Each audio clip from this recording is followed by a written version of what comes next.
আসসালামু আলাইকুম। আমি ডাক্তার অনন্যা মান্নান। আজকে আমি আপনাদের সাথে পলিসিস্টিক ওভারিয়ান সিনড্রোম বা পলিসিস্টিক ওভারিয়ান ডিজিজ নিয়ে আলোচনা করব। এই রোগটি হচ্ছে প্রতি মাসে আপনার ডিমের থলিতে অপরিপক্ক ডিম আসছে এবং সেগুলো ডিমের থলির চারপাশে পুঁতির মালার মতো জমা হয়ে থাকছে। এর ফলে দেখা যাচ্ছে যে মেয়েদের প্রতি মাসে নিয়মিত মাসিক হচ্ছে না, মেয়েদের ওজন বেড়ে যাচ্ছে, মুখে বা সারা শরীরে অবাঞ্ছিত লোম তৈরি হচ্ছে, মুখের ব্রণ বেড়ে যাচ্ছে বা তেলের পরিমাণ বেড়ে যাচ্ছে, চুল পড়ে যাচ্ছে, সর্বোপরি ওজন বৃদ্ধি পাচ্ছে। এই সমস্যা দীর্ঘদিন ধরে চলতে থাকলে কিন্তু আপনার জরায়ু ক্যান্সার এবং বন্ধ্যাত্ব পর্যন্ত সৃষ্টি হচ্ছে। এই পলিসিস্টিক ওভারিয়ান সিনড্রোম থেকে মুক্তি পেতে হলে আপনাকে প্রথমে আপনার ওজন নিয়ন্ত্রণে আনতে হবে।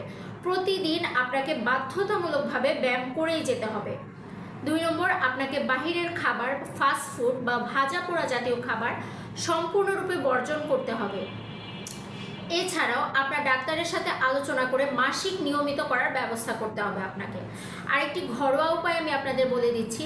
প্রতিদিন সকালে খালি পেটে 1 কাপ গ্রিন টির ভেতরে 1 চা চামচ দারচিনি গুঁড়া, 1 চা চামচ হলুদের গুঁড়া, 1 চা চামচ লেবুর রস মিশিয়ে এই গ্রিন টির মিশ্রণটি প্রতিদিন সকালে খালি পেটে পান করলে আপনার ওজনও কিছুটা নিয়ন্ত্রণে আসবে এবং আপনার পলিসিস্টিক ওভারিয়ান সিনড্রোমেরও অনেকটা উপকার হবে।